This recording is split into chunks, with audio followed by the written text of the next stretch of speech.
How to use a surface level tool on Samsung Galaxy S26, S26 Plus or Ultra. First tap on the home button to return back to the home screen. Then swipe down at the top and tap on the settings icon. Now in settings, we then scroll down and tap on display.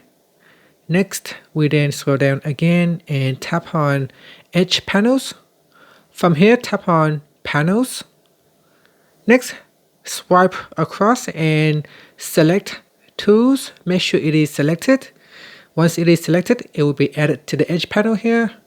Now, if you open up the edge panel, then swipe across and go to the tools panel, you may see it's a compass.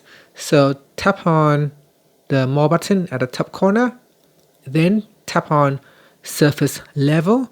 From here, place your phone flat on the table, either like this, and then tap on calibrate, and then you can move your phone to measure your level. You can also have your phone flat like that. So I'll open up the tools and then tap on the reset button, then tap on the calibrate button right here.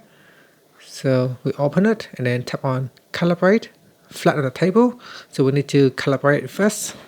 Sorry, it's a bit slippery. So tap on calibrate, and from there you can then measure the level this side or this side, whether if there is a slope or at an angle. Okay, and then you can take a look at the X and Y reading to measure the level. And that's it.